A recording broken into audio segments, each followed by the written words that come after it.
Okay, so this is the second video for this discussion, and we've just finished saying something about how difficult we make the scientific process by actually breaking it apart and giving names to its pieces and making it seem so formal and rigid, when in fact it's something that you just do naturally without even thinking about it. And I want you to go to the next slide. And I want you to tell me what you think. The above statements are just my opinion. Tell me what you think. Do science classes make the process of science so rigid and complicated sounding that it makes you not want to practice science? Or do you think I'm just making stuff up? And if that's the case, that's okay too. But in any case, I think that's one of our problems as far as education goes. We have made the process of science so difficult with all of the words that we use and the steps, and when it's not really that rigid or difficult at all, because it's something we do all the time. So what I want to do then is go to the next slide and say this is where my second point comes in. While the example of a car turning right is a trivial example, it illustrates the process of science in a very simple, straightforward way that we can use to model intentionally, as a model to intentionally practice science on things that don't seem so sciencey. Okay, so I want you to start to be able to connect what you do naturally every day with the idea that that you can break this up into steps, but without it seeming so difficult. Okay, so it can become something we can practice, but not in a way that seems so insane or so science fair like. So the process of the car turning right clearly illustrates the steps of how science works in a way that you can apply to almost any observation in the world around you, and that's what we're going to try and practice. And again, we know these steps, and this is our model now. We make observations of whatever it is, and in this case it was a car in the right-hand turn lane. We ask questions about how what we observed is associated with other things or other times we've observed some similar situations. So every time I make this observation, the driver usually turns right, and that makes me ask the question, will the driver turn right this time? And then that makes us make a statement about what we think will happen in these circumstances. The hypothesis is this: it's based on my past experiences, what I have found from other sources of information. I think that the driver will turn right. So all I have to do is think about the process of the driver turning, and I have all of these steps available to me immediately in my brain. Then as a test for my hypothesis, I test what I think will happen. I don't have to conduct a controlled experiment. Not every hypothesis requires one.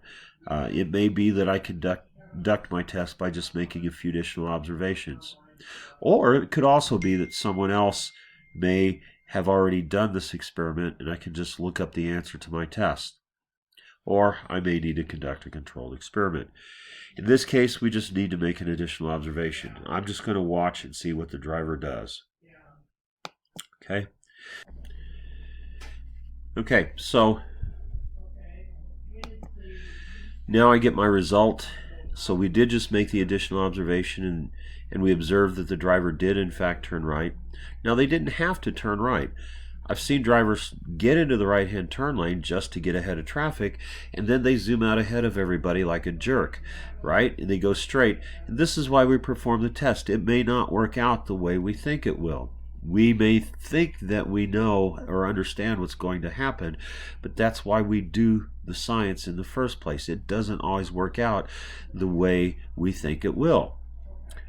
And then once I have my result, I can draw a conclusion. I can say that it either supports or it doesn't support my hypothesis. In this case, I conclude that my result supports my hypothesis. then I could publish my results. In this case, I could tell my friends or parents about my experience. And then my experience could be peer reviewed.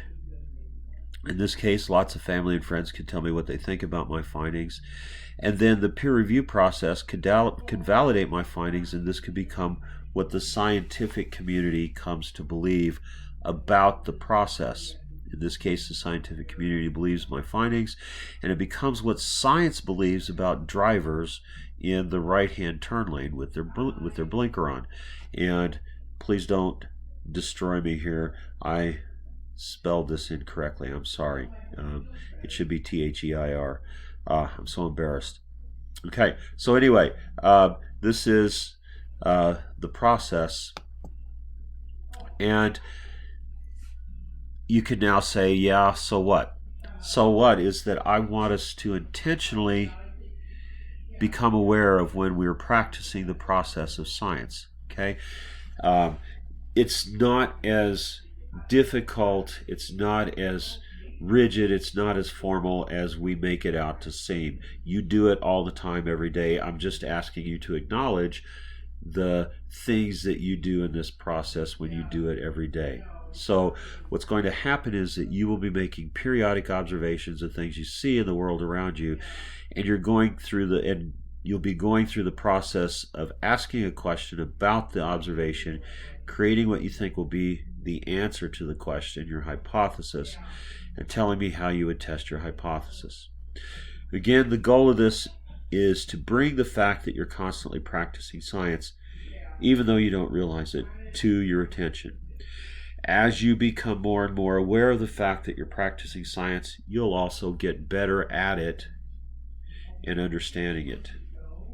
So it looks like I've left a few words out here that would have been important to for the grammar to flow more smoothly. Sorry about that. So go to the next slide. So let's practice this so that you can see what I want. Go ahead and print out the observation sheet and follow along as we go through this one. Okay, so you're walking down the sidewalk and you see a lawn in which the grass is all brown and dead appearing. But you also notice that spread throughout the yard there are scattered weeds that are green and alive. Now, it's things like this that kind of make us or catch our attention, right? There's something a little out of place here. How is it that all of this grass is dead and brown and parched looking, but that there are also things that are thriving in the midst of all of this? What is it about the things that are thriving that is different from the things that aren't thriving or that are dying? Okay, so this is the observation I make, and this is how I want you to start looking at this. So this is your observation form, and you've got a name and a date of observation. So without even realizing it, our brain again registers this observation. We see this kind of thing, and our brain notices it. Okay, it doesn't necessarily say, hey, pay attention to this observation, but it does notice it.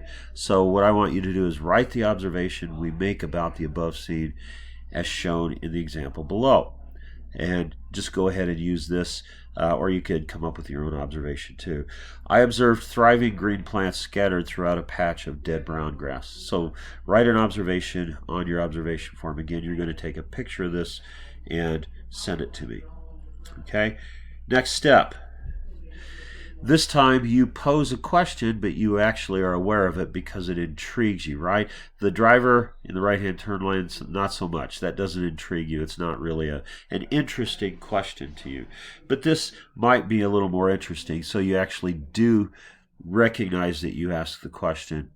It intrigues you that something should be green and living in the midst of a lawn full of dead grass. So the question you pose is, why are there green plants that are thriving in the middle of grass that is dead and brown? Okay, so you could put that and just go ahead and write that or your own question in there if you want. Okay, so this is the question. Your brain then accesses your vast knowledge of plant biology. Okay, you create a hypothesis by pulling from your experiences, right? You understand some things about biology and you already have the ability to form a hypothesis here. You don't have to go out and research this. You might have to, but you don't in this case. You propose a hypothesis. I think the weeds are surviving because they have longer roots than the grass plants. Okay, so that's your hypothesis, and you write that in. And then the one other thing I want you to recognize is that when we're creating our hypothesis, it has to come from somewhere. So if you intentionally think about, hey, where did I get that hypothesis from? That is going to help you understand how we get hypotheses, and it'll improve your ability to do this in the future. Okay? It has to come from somewhere. It doesn't just magically appear in our brain. Although, if you are an intuitive individual, it could seem that way. Usually our thoughts about why things happen come from our past experiences. The greater our past experience with the features of the observation, the more intuitive the hypothesis will seem. It will just seem to, you'll just seem to know what your hypothesis is. Sometimes we have little or no experience with the features of our observation, though, and in that case we would need to come up with a hypothesis by doing some research on what we observed.